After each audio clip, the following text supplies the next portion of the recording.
What's up? This is Rebel Radio. What up, what up? This is DJ Newmark. This is Peanut Butter Wolf. It's your boy. It's okay. Keep checking out Rebel Radio. Rebel Radio. This is Rebel Radio. We're in the place right here. Rebel Radio is going down. Would you say Rebel Radio? Oh, wait. Let's do it again. Rebel Radio. What's up, Rebels? Welcome back to Rebel Radio, the weekly show where I bring you the rebels who are shaping our culture. I'm your host, Josh Levine. Today, my guest is Moby, one of the biggest stars in dance music ever. His album Play was platinum in more than 20 countries and is considered not only one of the best dance music albums, but among the greatest albums of all time. What's so interesting about this, and I'm really excited to share the talk that we had with you, is Moby's been through tremendous ups and downs, more than most any of us can even imagine. You know, the heights of success, the depths of depression and reinvention, and you know, he's incredibly forthcoming about all of it, and talks me through, you know, a lot of what he went through and what it's like on the other side and what he's continuing to go through, and you know, how he approaches making music and all that. Now he's also just launched his own label and is continuing to release his own music as well as working with other artists, and it's a really fascinating conversation. I hope you enjoy it. Let's go.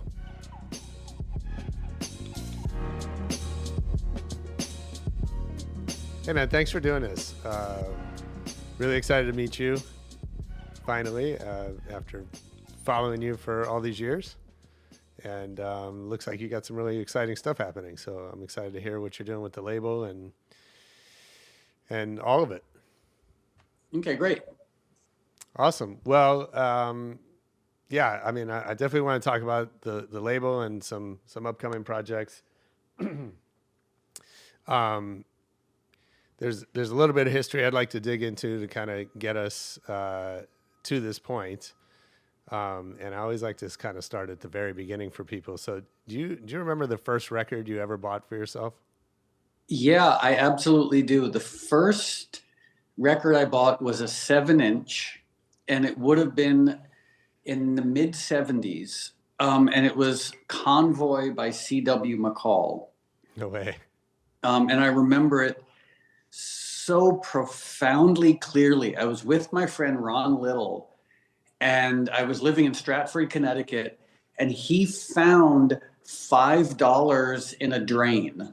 And keep in mind, we were, 9 or 10 years old. So at that point, $5 was like an unheard of ridiculous amount of money. And he gave me he gave me $1 out of the $5. And my mom drove us to this low rent discount store called Bradley's. Anyone who grew up on the East Coast might remember Bradley's, but it was like the lowest chain store you could go to. Like, it was below Caldor's. And I ran to the vinyl section and I got Convoy by C.W. McCall, and I bought it and I took it home and I listened to it, I'm not exaggerating, probably 40 times in a row. Yeah. You know, to the point where like the song would end and I was like, that was so great. I just need to hear it again. And I really do feel like at that point, my mom could have figured out, one, that I was probably going to be a musician, and two, that I had some severe alcoholic drug addict tendency. Okay. That's so interesting. I mean, you know, I remember those days of getting that record, whatever it was at the time, and just, you know, it became all encompassing, right? It dominated your life and your attention for whatever window.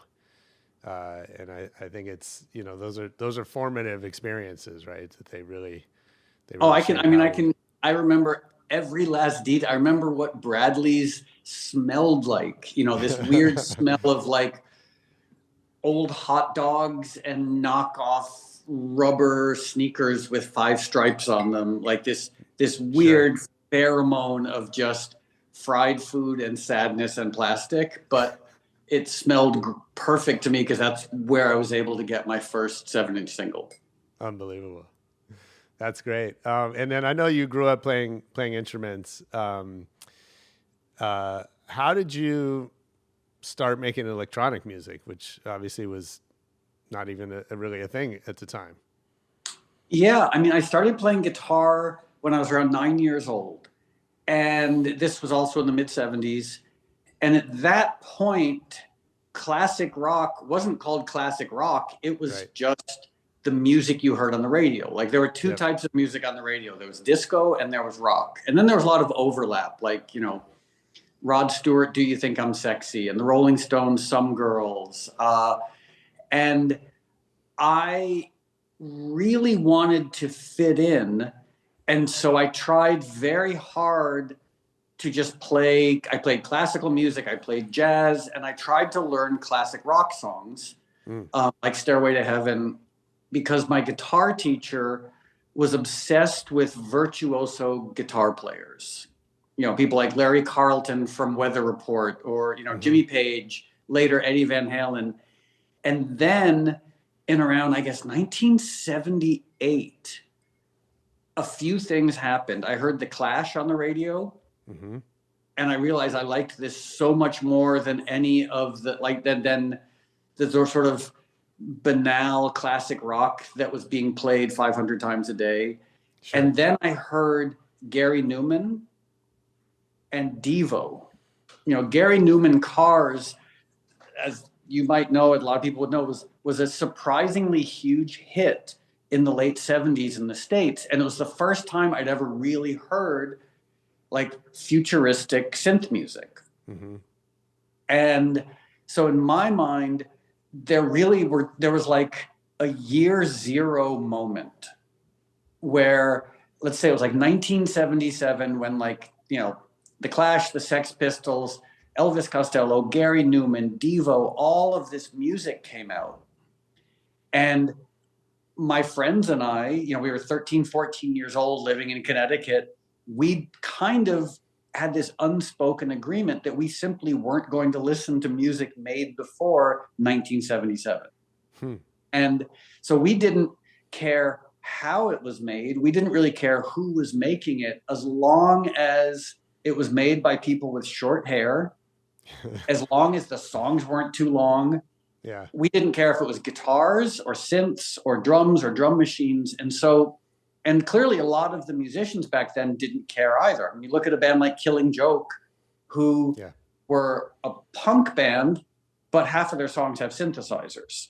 And so that, sorry for my long rambling answer, but sonically, it was very exciting, because guitar music, as much as I love guitar music, like, you can't really do that much with a guitar. You know, people like Adrian Belew have experimented with it, but like a guitar 9 times out of 10 sounds like a guitar, whereas synthesizers and samplers sounded like the future. And it was impossible to resist that lure. And then obviously a lot of bands like Depeche Mode, early Human League, Heaven 17, you know, Orchestral Maneuvers in the Dark, first few albums, like, these were so inspiring because they didn't sound like anything I'd ever heard before.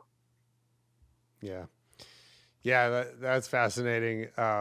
It brings a couple of things to mind. I just had John O'Grant from Above and Beyond on the podcast, and, you know, we were talking about those old days of going into Guitar Center and just playing on the synthesizers for hours on end.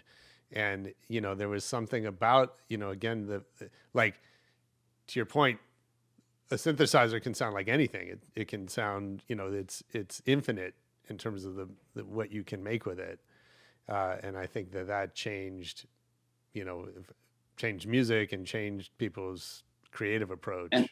And also it reminded me, like, I remember when I first started hearing synthesizers in new wave songs, I was like, oh, this makes so much sense, because I loved science fiction. And obviously synthesizers were the music of science fiction. So when you watch Star Trek, when you watch Space 1999, you know, even 2001, Clockwork Orange, like, the soundtrack was synthesizers. Yeah.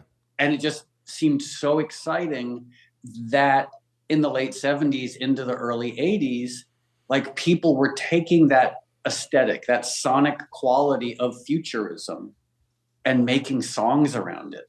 And obviously a lot of the musicians who were very open-minded at the time embraced this. I mean, you think of like David Bowie's like Low, Heroes, Station to Station, like synthesizers everywhere, drum machines everywhere. And so it just sort of almost like David Bowie and Eno making those records kind of gave electronic music this imprimatur of legitimacy. You know, we were like, well, if David Bowie and Brian Eno, who had produced Devo and the Talking Heads, you know, if they're interested in these instruments and this music, then clearly this is what we should be paying attention to. Sure. Yeah. Well, I didn't want to jump ahead too much, but you said something that I find so interesting about, you know, at that age, having this rule, we're not going to listen to any music made before whatever the year is. And I remember, you know, I think that's part of youth is we draw these really clear rules. I listen to this music and not that music, or, you know, that group on the other side of high school likes, you know, these bands, so therefore I don't.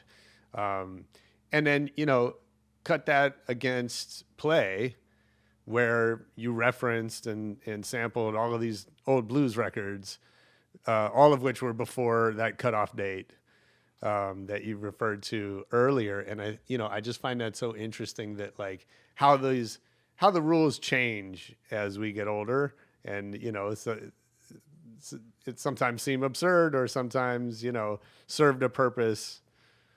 Oh yeah, I mean, like I was referring to that year zero moment for punk rock and new wave, at least in suburban Connecticut and then in New York. We'll call it 1975, 1976. And then every now and then something would pop through. Like I remember the first time I heard the band Suicide, and I fell in love with that. And someone said, oh, you know, they've been around since 1971. And I was like, oh, and then finding out that Devo had started in the early 70s, and then hearing Silver Apples, you know, this music that came from the 60s and 70s. And that forced me to reevaluate my year zero criteria. Totally. And then, of course, as time passed, especially with the advent of the sampler, you know, when I remember when I first really started hearing sample-based electronic music, like Eric B. and Rakim, and thinking, oh, they're like basically the recorded music library can be repurposed however you want. And that changed. I mean, obviously I'm not alone in saying that, but like all of a sudden everyone was like, wow, we can look at anything that's ever been recorded and repurpose it. Sure. And that just changes the way you see music, because in a way you're like, not to sound too utilitarian, but like a lot of older recorded music, the way you assess it isn't necessarily based on, do you like this song, but rather, can you repurpose these 3 seconds or these 8 seconds or these 12 seconds? Absolutely. Yeah. I mean, that reminds me of, you know, there's been all these viral videos recently of people showing how One More Time, how Daft Punk sampled whatever that old record was for One More Time and completely flipped it. And, you know, it sounds nothing like the original, but, you know, in their minds, you know, hearing that record sparked something for them to do something totally unique with this, you know, tiny clip of an old record, that obscure record that nobody had ever heard of. And yeah, I mean, that's the nature of sample technology, is like every now and then someone would sample an entire song, but for the most part, like finding that break, finding that little snippet. And then of course, the excitement of going back and rediscovering obscure music from musical traditions that I had never been exposed to. I remember the first time I heard that one and only Baby Huey album, which if you've never heard it, is phenomenal. And he made this one album, Kurt Mayfield produced it, and then he died. And that record has been sampled so much. And that's an interesting case where the source material is better than anybody who's ever sampled it, which is maybe happens every now and then. Like sometimes you can sample something old where the original song was never really that good. Sure. But in some cases, the original song is just phenomenal. And so you would hear a sample and you'd go back and figure out where it was from. And now, to state the obvious, like an old person, now it's a lot easier because everything's fine. But back then, to find the source material, you had to literally dig through record crates. You had to go to all these secondhand stores and like have conversations with people working in the stores. And oftentimes they wouldn't tell you their secret knowledge of like, where did the 45 King get the 900 number from? Mm-hmm. It's like this almost like sacred knowledge that was just held by a few people. Absolutely. So going back to your journey a little bit, I know that Go, your first single, was a very kind of minor hit when it first came out, and then with the remix became a big hit across Europe and around the world. Take me back to that feeling that this was really happening, that music was becoming your career, that there was a success there. Okay. I mean, it was 1989. I signed my first record deal, and to put it in context, the label I signed to was called Instinct Records. But when I signed with them, they didn't have a name. They didn't have a logo. They'd never released records before. So it was really more just an idea between these two guys. Sure. But I was so desperate to sign a record deal. I signed a record deal with a company that didn't have a name. And then I spent a couple of years being the sort of like the office boy. Like I would clean the office. I would, take stuff to UPS. I would take stuff to the post office, but I'd also be making records. And we invented all these different names so that the label would seem like it had a very diverse roster. For example, the first Instinct Records compilation has 6 artists on it. And it was all just me working under different names. Fantastic. And Go was this super weird minimalist track. And then I heard Angelo Badalamenti's Laura Palmer's theme from Twin Peaks. And I replayed it over this minimal techno track. And I mean, I thought I was working in this incredibly obscure genre of, house music, early techno. Sure. It was so underground, not by choice. Like we weren't rejecting the mainstream necessarily, but like when you were part of the electronic music world in New York, there were 10 other people. Yeah. So it was me and Joey Beltram, and then like the people at Strictly and Craig Coleman at Big Beat. Like these people were like, it was all super minor and underground. And then all of a sudden, almost overnight, all of us became huge stars in Europe with top 10 records. And it was very exciting, but so unexpected. Like, because we were working in a genre and we were working in a milieu where you just didn't expect to have success. Like, like if you're a hip hop producer or a pop producer, or back then, if you were playing in a hair metal band, if you found success, you'd be excited, but you were working in a genre where there was so much precedent for existing success. And there were so many people who had charted trajectories leading to success. Sure. Whereas if you're an underground electronic music producer in New York in 1990, you didn't know anyone who'd ever had success. Like success was playing a show for 30 people. Right. Yeah. And then all of a sudden you go from playing a show, like your friend DB promotes a show at what's now the Mercury Lounge, and there are 35 people there, and that's a big deal. It's a big success. Mm-hmm. And then all of a sudden you fly to the UK and you're playing at a rave for 10,000 people and you're on top of the pops. Crazy. So it was super exciting and completely unexpected. And obviously so much has changed since then for the world and for you. Are you able to sort of tap into that excitement at this stage? Like, do you use those memories and those kind of feelings at any point now? I mean, the excitement that I have for music has not waned or abated at all. The one thing I will say is a lot of my excitement now is music almost divorced from cultural context.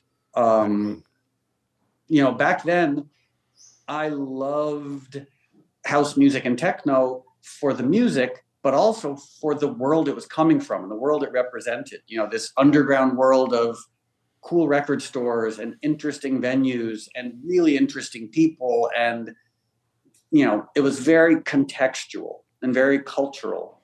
And now when I listen to music, I'm not really thinking about who's made it or where it's come from. I'm just responding to the music itself. And do you think that's more?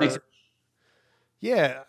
Do you think that's more of a change in you, or is it a change? Again, I remember the time when, the people making this music were, you could count them on a couple hands. Right. And, we were all part of this very small community, that, now doesn't exist in the same way. Right now, every kid in his bedroom can be part of that, or can make the same type of output. So I wonder if is that cultural context more about you and where you're at today, or is it more just about where culture's at? I think a little of both. I mean, back then, there was a sort of accidental exclusivity, meaning if you knew how to make electronic instruments work together, you were already in the most rarefied group of people. Like if you could figure out how to 303 with a DIN sync to MIDI converter, sync up with your 909 to sync up with your Alessa sequencer, to have the audio going through some mixer you bought off the back of a truck outside Rogue Music with a weird old, it was just producing the music was so weird and so challenging that very few people did it. It was a tiny world. I mean, everybody knew everybody, I knew Derek May and Jeff Mills, and you knew the labels, and you knew it was rare in the late 80s, early 90s to hear about someone making music and you didn't already know them. Sure.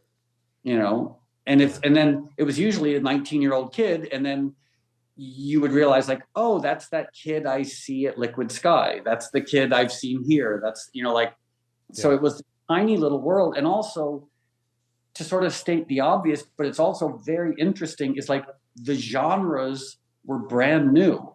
Mm-hmm. I mean, in 1989, techno was 6 months old. House music was 2 years old. The technology was new. Sampling technology had just sort of barely been democratized. Yeah. And so everything was brand new and tiny and weird and obscure. And now it's not, which is not a criticism or a complaint, but it's just the context. I mean, considering, as you mentioned, there are probably over 100 million people on the planet right now making electronic music. You Absolutely. Can't possibly keep track of that. Right. If anyone tried, you would have to be some sort of AI supercomputer to be aware of the hundreds of millions of people making electronic music right now. Yeah. So how do you carry that with you? So you've got this new label, Always Centered at Night. And you're talking about, you come from an era that's really driven by genre, right? And I'm a punk musician, or I'm a techno musician, or whatever. And by definition, that means I'm not all these other things, right? It shuts things out. And now you're launching a label in an era where genre plays a very different role. I think it's an overstatement to say that it doesn't exist. I think it's still important in a lot of ways, but it's not what it used to be. And so I wonder, how do you think about that in the context of your vision for the music that you want to release on your label? Well, in a way, back then, genre was the function or result of a bunch of different kind of embedded variables. One was, how was the music being made and recorded? A rock band used guitars and microphones. An electronic musician used cables going into a mixing desk. Like, the production of the music was so different. And also back then, there was such a financial aspect to it. Like, if you were going to be a rock band, that was an investment. You had to spend years playing instruments, going to very expensive recording studios. And if you were going to be an electronic musician, you had to pick a different lane, because it was, again, such an investment of time and money. And then the consumer, think about records when they were $10, CDs when they were $18. Like, you were investing so much money, and you had to have allegiance to a genre. Like, you couldn't just go into a record store and buy 500 records and figure out what you liked. Whereas now, producing music for most people costs nothing. Right. Practically speaking, you get a piece of software, you produce a piece of music, like, the production cost can be $0. Mm-hmm. And buying music barely exists. Like, buying music is such a niche hobby at this point. So genre is in many ways arbitrary. Mm-hmm. The only time it's not arbitrary really is for DJs. Sure. Like, if you, and to state the obvious, if you are a house DJ, you can't really play hip hop. Like, the BPMs, the production, the kick drums, the compression, it just doesn't work. Like, to go from one track to the next, you kind of need to stay within a genre. I know, like, back when I used to DJ, every now and then I'd try and go to a different genre, and it just felt like people would get so, even going from like house music to break beats. Right. And people would be like, we don't what's going on. We don't understand. So that's the only way in which I think genre is now externally supported, is when you're DJing and you sort of need to keep your job, but you need to stay within a genre lane. Whereas for everybody else, it's like, sure, go on Spotify and listen to Metallica, and then listen to Debussy, and then listen to Burial, and then listen to Massive Attack, and then listen to Pantera. And it doesn't cost anything, and you're doing it in the privacy of your own home. So regarding a label, I don't always centered at night. I don't think it certainly doesn't have a genre allegiance. It almost has a historical inspiration, which is, growing up in and around New York in the 70s and the 80s. And I would say it's also, there is a subtext of, and I'm going to try and say this very diplomatically, but there's a subtext of rejection. Okay. Meaning, I find, and maybe this is a bad thing to say, but so much music and so much production these days is so compromised. It's people, and I don't criticize them, I don't criticize what they're doing, but it's people desperately bending over backwards, trying to get attention on social media, trying to get something going. And I appreciate that, but the end result is a lot of music that's very anodyne and watered down. And I really like the idea of having a label that's a home for music that simply doesn't compromise in that way. That's great. I want to go back to something you said earlier, and having this sort of unexpected hit in Europe. And I watched your Moby doc in preparation for this, and for anybody who hasn't seen it, it's fantastic. Not only for fans of yours, but I think just great story of humanity and of the tremendous ups and downs that I think you've experienced, probably greater highs and greater lows than most people. And so I wonder, what has that taught you about expectation? Uh, a lot of things. And by the way, thank you for saying that you like Moby Doc, because it's definitely an unconventional movie. Yeah. That's one of the things I liked about it. Yeah, that was because there's so many normal documentaries out there. It's like, well, if you don't have to make something normal, then why? Like, why conform to convention if the convention is uninspiring and arbitrary? So the ups and downs, the lessons learned, and it's definitely a function of being old when you realize that, like, people start asking you about what lessons you've learned, and you realize like, oh, I actually think I have learned some things. And one is sort of like the self-evident aspect of the outside world, the world of validation, the world of being celebrated, the world of material success. It can be fine, but it doesn't deliver sustainable well-being or happiness. And it's one of these lessons that you kind of have to go through it yourself to learn that. And so even though I have not really enjoyed the down periods, I'm grateful for what I've learned from them. Yeah.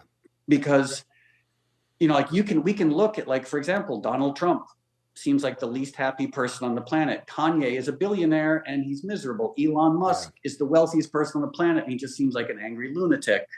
On and on. It's like there's so many people who've won the lottery, literally or figuratively, regarding fame and success and wealth, and they either kill themselves or they're miserable or they're abusive or they're addicts. So, but I guarantee you, everybody looking at them thinks like, wow, if I had their money and success, I'd be so happy. And it's like, well, but no one ever has been. Right. I can't think of one person who has found sustainable happiness and well-being from external validation, from wealth.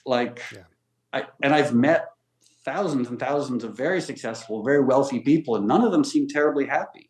So, which is not like a degree of affluence is nice. Like, it's nice to be warm in the winter and it's nice to have food in the fridge and be able to pay the rent. Like, all that is great.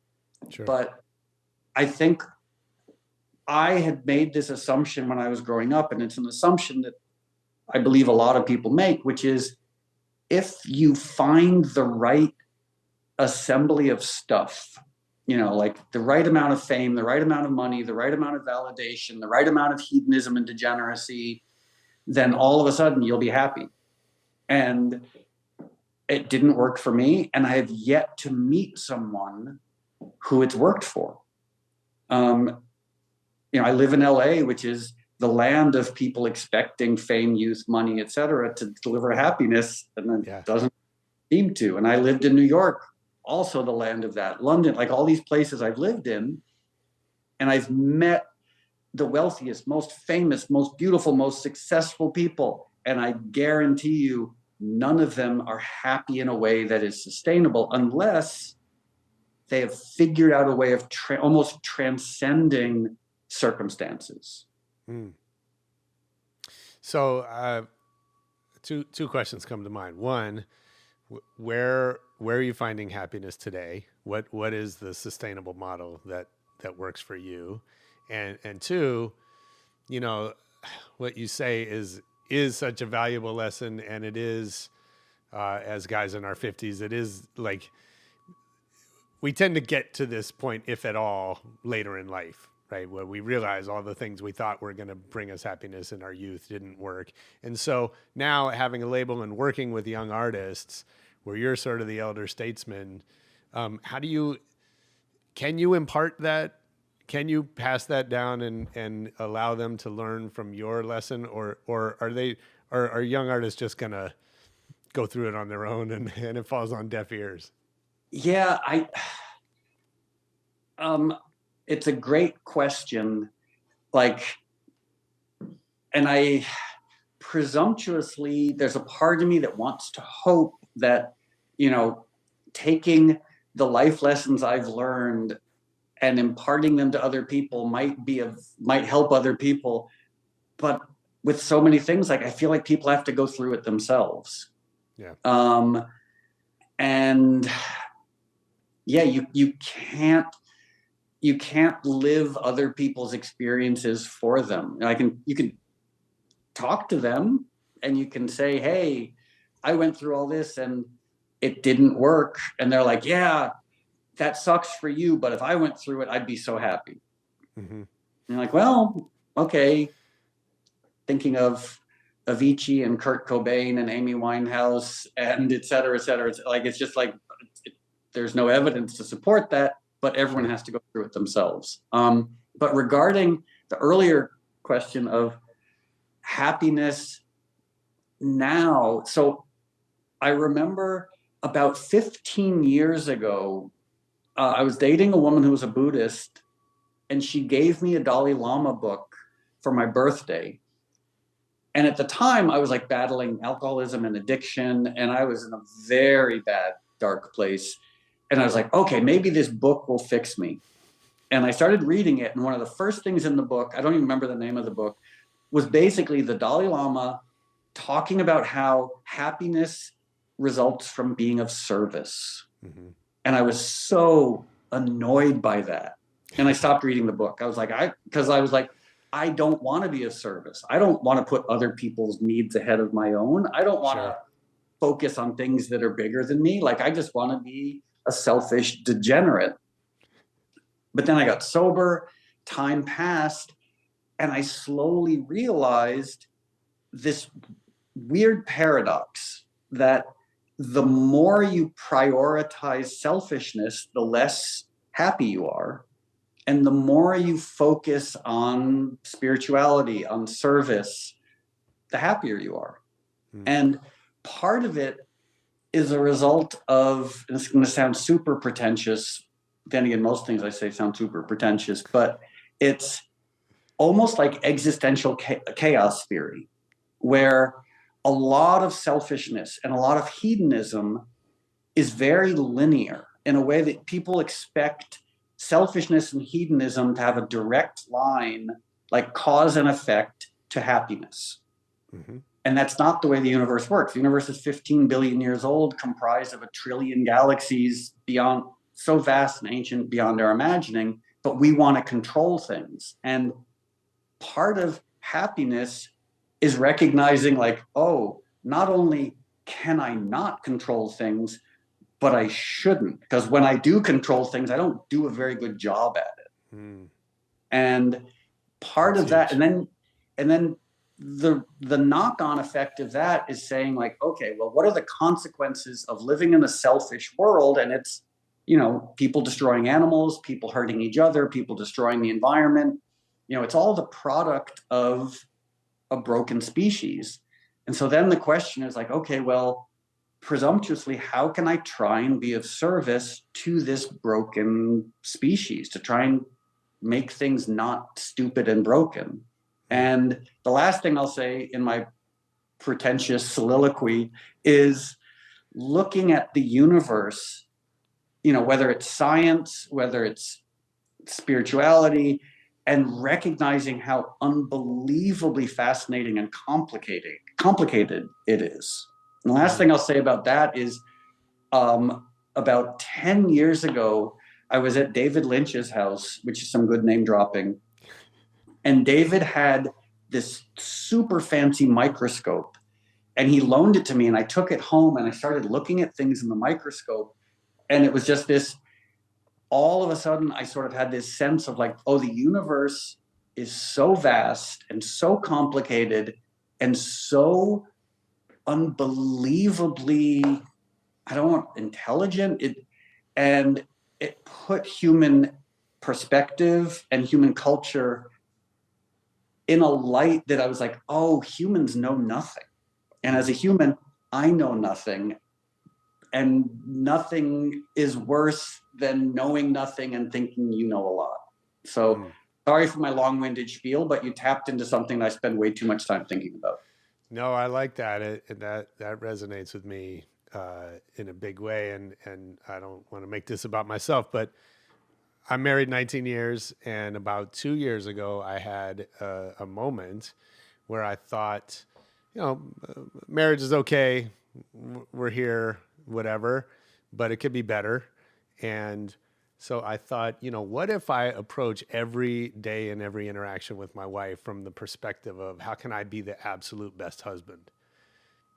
And not thinking about myself and how good a wife she was being to me, but thinking about, and I look at it from what I would label a selfish perspective, which is I get now a roommate, a life partner who constantly feels loved, appreciated, valued, as opposed to judged, criticized, or whatever the things we do in relationships that are totally natural and come up. And my life, forget about hers, my life is so much better now that I infuse that thinking into my actions. And that's on a micro scale of 1-to-1, right? But taking that to what you're saying around the world and throughout humanity and other living creatures, I think that's incredibly powerful. And for me, it took 50 years to get to that point. Yeah, I mean it is, and congratulations, and I mean that sincerely on getting there, because you're in that sort of like 0.01% of people who I think will ever figure that out. Because there is, the dominant paradigm and maybe it's because we live in the United States and I read the news too much, but the dominant paradigm is like the Trump paradigm, the Elon Musk, Kanye paradigm of like, give me power, give me more, make it about me, give me success. The more power and success and external validation I have, the happier I'll be. And it's like, well, why do they keep doing the same thing when it's clearly not making them happy? Yeah. When it's clear, and like, because it requires that reset that you just described of like recognizing that the selfish modality paradoxically doesn't create happiness. But it's so hard because it's so easy. Speaking for myself, it's so easy to be selfish. Of course. It's almost like hardwired. I mean, it's visceral, right? Yeah, absolutely. So thinking about that sort of elder statesman, I know, in the documentary you talked about becoming neighbors and then close friends with Bowie, who's a hero, and I know you said he was an idol of yours. What'd you learn from him? Well, I learned that no one escapes the human condition, as obvious or esoteric as that might sound, meaning like he's David Bowie, he's the king of humanity, like one of the most remarkable artists, musicians, vocalists, lyricists who's ever existed. He was still human. Mm-hmm. He was still a little worried about what people thought. He was still, a delightful human being. I've met the Dalai Lama, I've met Thich Nhat Hanh, I met David Bowie, I've met presidents. No one transcends the human condition. It doesn't, there's no such thing as a transcendent human, at least not that I've ever met. Like, everyone still goes to the bathroom, everyone still gets scared, everyone still gets upset when they get sick, everyone still faces mortality. Like, no one transcends or is exempted from that. And so from Bowie, what I also learned, and it was a question I got asked a while ago, is like, the people I've met, the people I've been friends with, the people I've worked with, like, what do they have in common? And it's the most, and I had to think about it. I was like, okay, what does, like everybody from David Bowie to David Lynch to whomever, like, what do they have in common? And it's one thing, which is enthusiasm. The one quality I've found with the geniuses I've been friends with and worked with is enthusiasm. Like, they're not cynical, they're not bitter, they just love what they're working on, and they love what other people are working on. And that's the quality that will sustain people for decades. Like bitterness, cynicism, dismissiveness, snarkiness, like these things might be fun, but nothing great ever comes from them. Sure. Yeah. So how do you tap into that when your enthusiasm is sometimes hard to sustain? Life gets in the way, or bitterness and cynicism crop up, and they're totally understandable. So what do you tap into? I guess one could say that maybe there is a hereditary aspect to it, because I guess I'm very fortunate, and I've always been able to find things that I was incredibly enthusiastic about. But I would say part of it is, and I'm going to sound like an old hippie, but part of it's like being willing to pay attention. Like a lot of people don't trust their enthusiasm. People are like, oh, well, I can only be enthusiastic about certain things. Like I'm sure you experience this all the time as well. Like people who can only be enthusiastic about their creative output when it's validated by other people. Sure. Someone who works at a record company who can only be excited about a record that generates revenue. Like that's understandable, but depressing. I think the enthusiasm just has to be like right now, I'm having a great time talking with you. I'm comfortable. When we're done talking, I'm going to go have a delicious lunch, and I'm going to read a fun book. And then maybe I'm going to go outside and go for a hike. Like I feel like a dog where like everything that's I'm presented with, I'm super enthusiastic about. Like, and maybe that's annoying, but it's certainly better than that, the cynicism and despair that would be the opposite of that. Sure. Yeah, that's awesome. And you mentioned record labels, and I think I was reminded of the story of, I think it was Stairway to Heaven, that came out and was not working at radio or whatever, and the guy, I forget who it was, but the guy that signed it just refused to give up, and he chased that record and he forced it down people's throats for like a year before it broke. And I think, of course he wanted to make money, and but he was also being told by the market that this was not a moneymaker, right? That the market wasn't interested in this. And he just believed they were wrong, and that his enthusiasm, and the record business is full of examples of that, of things that didn't work. And then some person just refused to ever give up. Yeah. I 100% agree. And I think that there are a couple ways to look at that. One is that passion, like going at, like believing like, okay, if no one gets this, I still love it. And you keep pushing, and you hope that other people at some point will recognize how great that thing is that you love, but oftentimes they don't. Yeah. And part of happiness is being okay with that. Like I fully accept that like 99% of the music I've made, no one really listens to. Borne out by Spotify numbers. It's like I've got a handful of songs that are in the sort of like hundreds of millions of listens, and then I've got a majority of songs that no one really pays attention to, and it's okay, because I loved making them. I believe in them. I think most of them have integrity and they're interesting. And whether people like celebrate me for it, it sort of has to be beside the point. Yeah.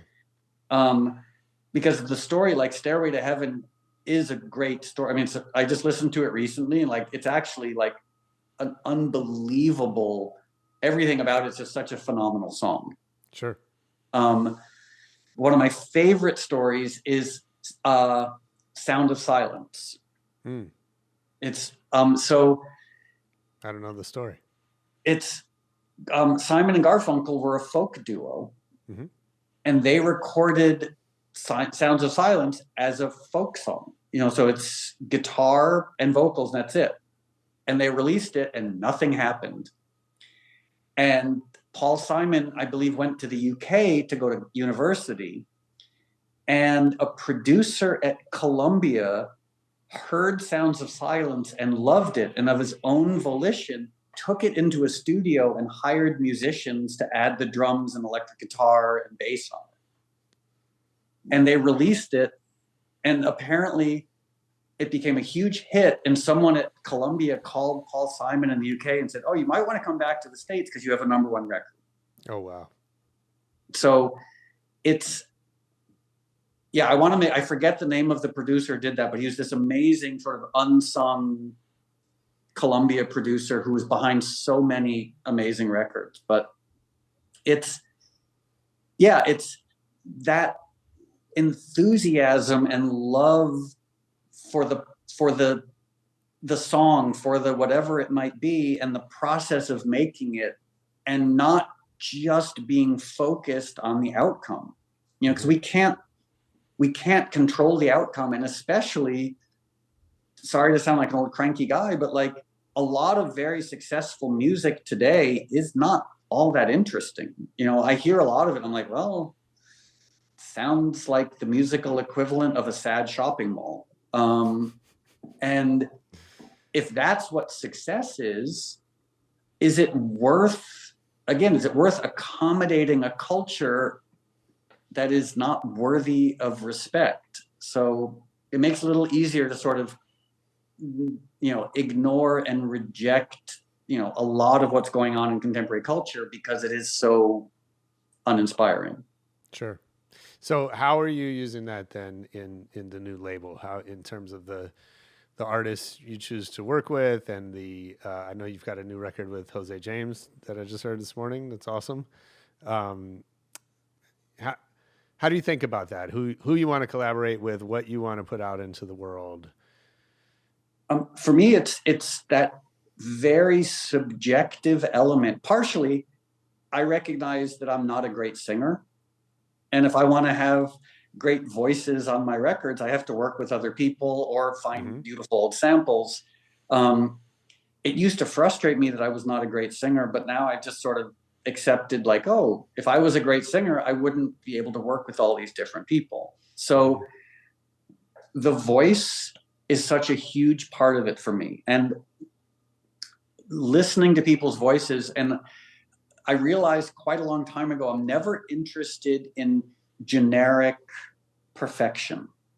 I'm interested in that, like a voice that has, that is very good, but that has a quality to it, that sounds like humanity as opposed to a generic voice. So I've worked, everyone from Chris Christopherson and Mark Lanigan and Bowie, and I used to play a lot of music with Lou Reed, and like people whose voices just sounded like the human experience, as opposed to like a 19-year-old pop star who just sounds like they could be singing a toothpaste commercial.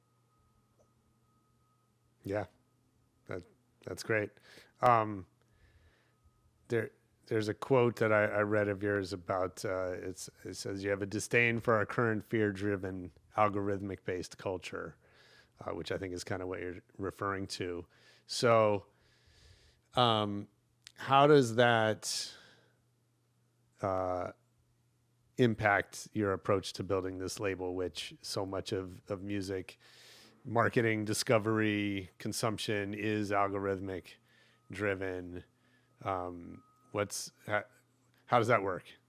From my perspective, you do your best, in terms of like writing music, recording music, finishing music, releasing music. You make sure that you feel like every part of the process has integrity, and that every part is interesting, and you release it and you just sort of, I don't know, put things out into this democratic chaos, the world of media and content, where you put stuff out into the world and you do your best, like you try and draw some attention to it, you hope for the best, but with the understanding that there are 30,000 pieces of music being released every day. And, sure. A friend of mine who's a musician has for the last few years felt very slighted because their streaming numbers weren't as good as they had used to be, or that they think they should be. And I was like, yeah, unless you're Taylor Swift or Lizzo, like, right. That's true for everybody. Like, doesn't matter who you are. Like, don't take it personally. yeah, like if you've released an album and you're not thrilled with how the fact that people aren't listening to the album, it's like, guess what? They don't listen to albums unless you're Taylor Swift. Like, and so it's very hard to take this culture personally. You know, there's so much music out there. There's so much content out there. Rather than be depressed when something doesn't connect, you should just be stunned and amazed when something does. Sure. And again, like, enjoy the process of making it, enjoy the process of collaboration, enjoy the process of making remixes and making videos and making artwork and finishing things. Like, enjoy every part of the process. And then once it's out there, you just sort of hope for the best. And if it doesn't work out, it doesn't work out. You can't take it personally. Yeah. Yeah, I agree. And I think, not to give you business advice, but I think the music industry in general got so euphoric about streaming because all of a sudden there's revenue that there hadn't been, and completely, for the most part, forgot about physical product. And I know a bunch of friends and people I work with who do tremendous business still selling vinyl, CDs, ancillary products related to, but, have taken that commerce relationship with fans very seriously and haven't just abandoned it and let Spotify kind of handle all of it. And for those people, that seems to be working really well. And I think, to your point, that's not going to work for everybody. But I think, most artists and labels need to take their commerce relationship with fans more seriously. Other than when they go on tour, which seems to be the only time people really pay attention to that. Yeah. And then I completely agree. And then there's one other aspect, which is the bedrock of everything we're talking about regarding music. And I'm once again going to sound like a weird old hippie, but which is the inherently spiritual, esoteric nature of music itself. About 20 years ago, I started working with Oliver Sacks and Dr. Connie Tomeno at this organization called the Institute for Music and Neurologic Function. Oh, wow. And what they do is look at music as an actual healing modality. And the science is very complicated, like using fMRIs and PET scans to look at how music sort of promotes neurogenesis in the hippocampus and decreases cortisol and other stress hormones. Music is a phenomenal healing modality. And the reason I mention that is because working with them and working with that organization, it made me realize that music is not necessarily my music, but music in general is so profound and unique as an art form, because all it is all music has ever been is air molecules moving a little bit differently. And when you take a step back and you think about that, think of 100,000 people in a stadium jumping up and down. It's so profound, so huge and powerful. All they're doing is the air is moving a little differently. Just the air is moving. There's no physical substance to music, which is, I agree with you regarding physical product, but music itself has only ever been, unless maybe in water, it's air molecules being pushed around a little bit differently than a jackhammer or a crying baby or traffic. And that and the relationship that people have to it, as we said, 100,000 people in a stadium jumping up and down, people at church listening to music during a funeral and weeping, people at home listening to music to sleep, people dancing and having these profound experiences to air molecules being pushed around. And in a way, that's what I'm as a musician, that's what I'm in service to, is that.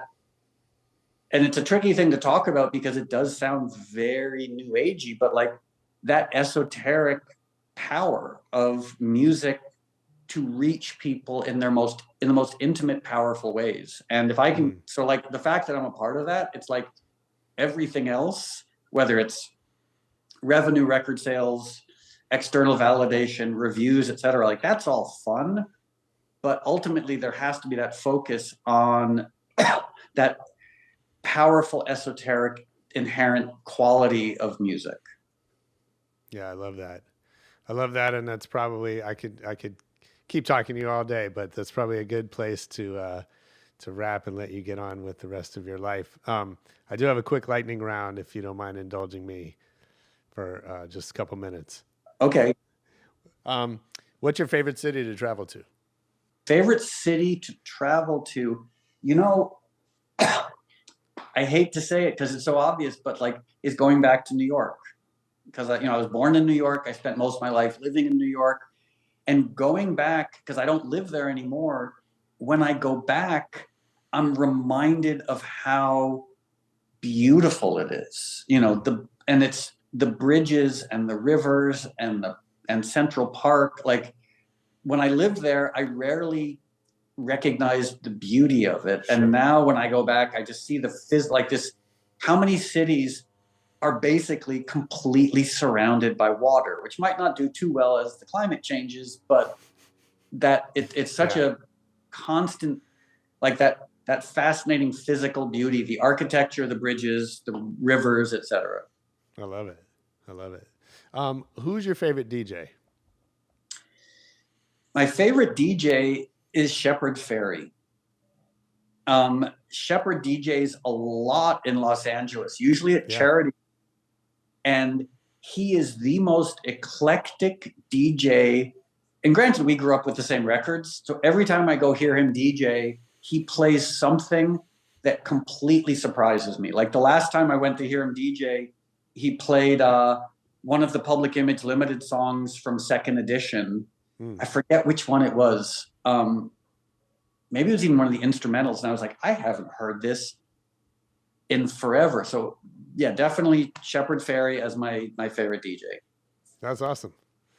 I love Shepard.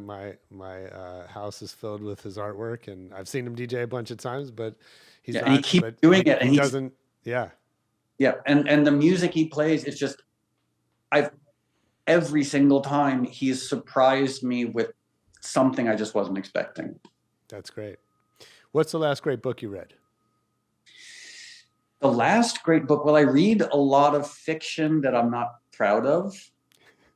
Give me an example of that. See, when I started touring 500 years ago, I started buying airport fiction.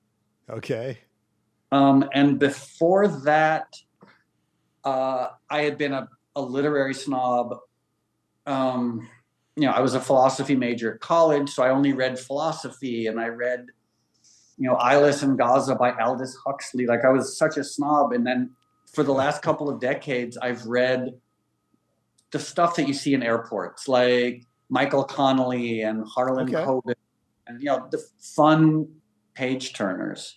So the last great book, because I do read a lot of fiction that wouldn't necessarily be described. It's really fun, but it's not great. Okay, you know what? It's an honest answer, but it's also another hippie esoteric answer. Is when I was 16, I had the biggest crush on a woman who was obsessed with Taoism. Okay. And to impress her, I went out and got a copy of the Tao Te Ching by Lao Tzu, if there was ever a person named Lao Tzu. And it didn't impress her. We never dated. She went off to Brown and forgot about me. But I kept this copy of the Tao Te Ching. And I recently, at the beginning of the pandemic, went back and sort of rediscovered it. And it might be the greatest book of spiritual wisdom I've ever encountered. Like I'd sort of forgotten how insightful and remarkable it is. And it was written 3,500 years ago. Yeah. I love that. That's a book I reread every few years. And it's maybe the only sort of spiritual book that I reread. So that's great. What movie do you think you've seen the most in your life? The movie. Will, um, and again, I'm trying to think of a better answer, but the honest answer is Lord of the Rings. Yeah. All three of the, because when I was growing up, I was obsessed with The Hobbit, the books and the Lord of the Rings. And I even tried reading the Silmarillion when I was growing up. And I used to make maps based on J.R.R. Tolkien. And I have to say, I love when enough time has passed that I can watch Lord of the Rings again and not remember every word of dialogue. Yeah, that's cool. So who's someone you haven't met, but you've learned a lot from? Haven't met, living or dead? Could be either, or fictional, or whoever's taught you. So there's the Sufi poet. In fact, Sufi poets in general, I know you mentioned that you go back to the Tao Te Ching every couple of years, reading some Sufi poetry is also a thing I go back to often,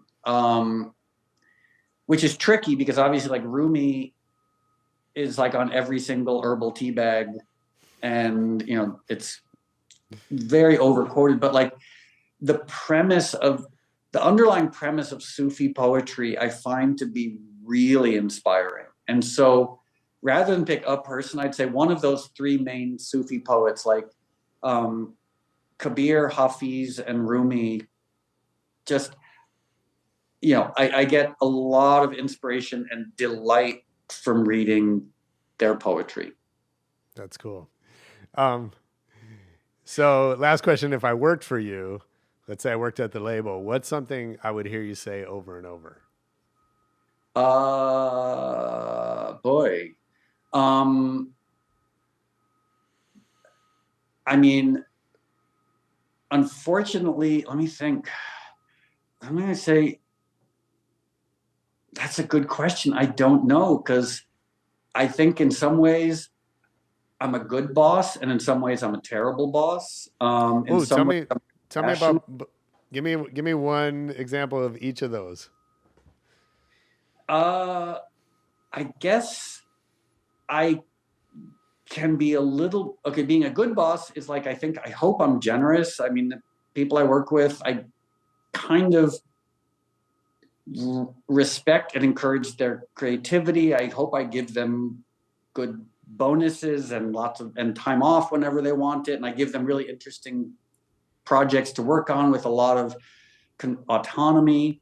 So I hope I'm good in that way, and I hope that the fact that I try not to work on things that involve compromise, I hope that people I work with feel like that they're working on things that have integrity. But I do sometimes get a little bit type A in a way that I'm not thrilled with. But part of it is and I don't say this as a brag, but I work a lot. I work 7 days a week. I don't take days off. I usually start work around 4 or 5 in the morning. It's a very weird, almost monastic approach to work. And every now and then I unfortunately hold other people to this standard, even though I fully accept that lots of other people like to do things other than work or go hiking or read airport fiction. Whereas for me, I work and I hike and I read airport fiction. Yeah, I mean, I think that's a really common trait among entrepreneurs, business owners, right? Is that we work all the time, and it's tempting or easy to expect everyone else around us to behave the same way, and they don't. People like to take vacations. People like to spend time with their family. People like to go to parties. I hate the idea of going on vacation. I love my family, but I don't really want to go to family events. And the idea of going to a party, it's well, why? Why? What's the... I feel a little bit like a robot when it comes to the normal stuff that humans do. So I try very hard to respect people's human choices, even if in my Asperger's-y robot state, I don't fully understand them. I get it. Moby, thanks for doing this, man. It's so much fun talking with you. I really Oh, my appreciate pleasure. it. I feel like I owe you money for therapy. No, it's been super fun. I hope we can do it again sometime. And in the meantime, we'll be watching for everything coming out from you and the label. Yeah, really nice speaking with you. Have a great rest of the day.